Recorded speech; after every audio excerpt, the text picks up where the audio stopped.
아침 말씀. 오늘 본문 말씀은 사무엘상 18장 1절에서 9절입니다.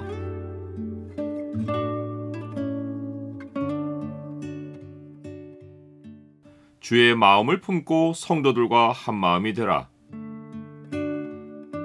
오늘 본문을 죄의 창으로 보면 질투하는 사람의 태도가 어떠한지가 보입니다. 죄의 창을 보여주는 구절은 18장 9절입니다.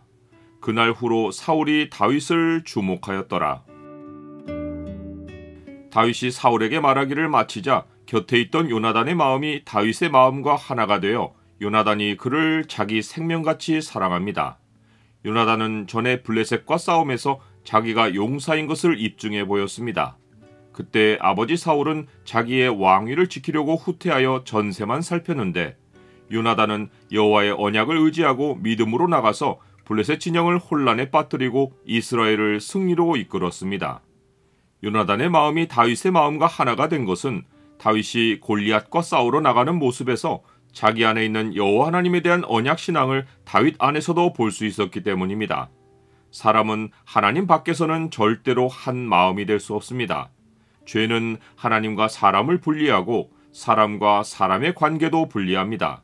그러나 사람이 하나님 안으로 돌아오면 죄 아래 세상에서 경험하지 못했던 하나님의 속성, 곧 권면, 사랑, 위로, 교제, 긍휼, 자비 등이 자기 안에서 생기는 것을 느낍니다.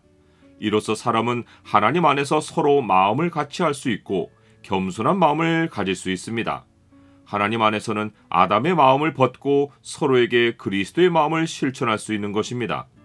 하나님 안에 있는 요나단이 다윗을 향해 품은 마음이 사도 바울이 빌립보서에서 말한 바 그리스도의 마음입니다. 그러므로 그리스도 안에 무슨 권면이나 사랑의 무슨 위로나 성령의 무슨 교제나 긍휼이나 자비가 있거든 마음을 같이하여 같은 사랑을 가지고 뜻을 합하며 한 마음을 품어 아무 일에든지 다툼이나 허용으로 하지 말고 오직 겸손한 마음으로 각각 자기보다 남을 낮게 여기고 각각 자기 일을 돌볼 뿐더러 또한 각각 다른 사람들의 일을 돌보아 나의 기쁨을 충만하게 하라. 너희 안에 이 마음을 품으라. 곧 그리스도 예수의 마음이니라. 이 말씀에 따라 요나단을 다시 보면 그는 구약에서 그리스도의 마음을 예표한 인물입니다. 그는 하나님의 모든 속성으로 다윗을 자기 생명같이 사랑하여 더불어 언약을 맺었고 왕위를 이어야 할 신분임에도 불구하고 겸손한 마음으로 자기가 입었던 겉옷을 벗어 다윗에게 주고 자기의 군복과 칼과 활과 띠도 그리함으로써 다윗을 자기보다 낮게 여겼습니다. 다윗은 왕의 후계자인 요나단의 사랑과 지원을 받았지만 교만해지지 않고 사울이 보내는 곳마다 가서 지혜롭게 행합니다. 성경이 다윗이 사울이 보내는 곳마다 가서 이겼다고 하지 않고 지혜롭게 행하였다고 말씀한 것은 다윗이 골리앗을 죽인 것에 우쭐대지 않고 언제나 하나님을 두려워하고 하나님 안에서 하나님의 이름을 위해 싸웠다는 것을 암시합니다. 사울은 다윗의 성과를 보고 그를 군대의 장으로 삼습니다. 온 백성도 이를 합당하게 여겼고 사울의 신하들도 이를 합당하게 여겼습니다.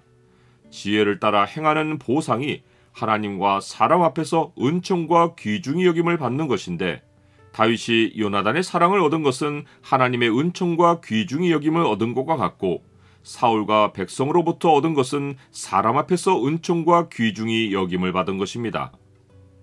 나는 하나님 안에서 겸손하고 지혜롭게 행합니까? 하나님의 영이 떠난 사울은 외모를 중시하여 다윗의 성과를 보고 그를 높였지만 다윗이 블레셋 사람을 죽이고 돌아올 때 여인들이 다윗을 환영하며 부른 노랫말을 듣자 이내에 불쾌함을 느끼고 분노합니다. 그 말은 사울이 죽인 자는 천천히요 다윗은 만만히로다입니다. 사울은 그날 후로 다윗을 주목합니다. 주목한다는 말은 질투심의 의미를 담고 있습니다. 그런데 여인들의 노랫말은 사울과 다윗을 차별한 것이 아니라 히브리 말의 관용어를 쓴 것입니다. 천과 만이 사용된 다른 예는 1000명이 내 왼쪽에서 10,000명이 내 오른쪽에서 엎드러지나 이 재앙이 내게 가까이 하지 못하리로다 입니다.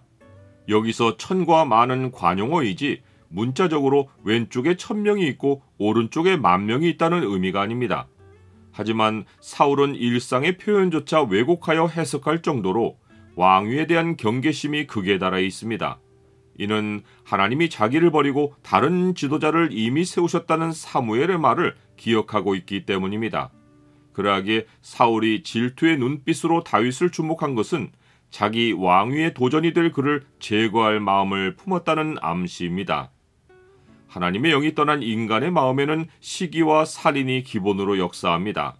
다만 그 마음이 감추어 있느냐 겉으로 드러나 실행으로 옮겨지느냐의 차이가 있을 뿐입니다. 또한 그들이 마음에 하나님 두기를 싫어하며 하나님께서 그들을 그 상실한 마음대로 내버려두사 합당하지 못한 일을 하게 하셨으니 곧 모든 불의, 추악, 탐욕, 악의가 가득한 자요 시기, 살인, 분쟁, 사기, 악독이 가득한 자요 수군수군하는 자라.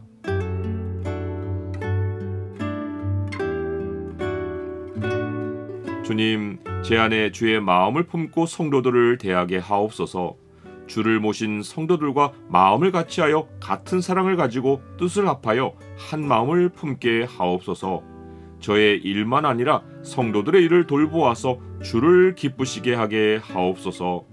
예수 그리스도의 이름으로 기도드립니다. 아멘.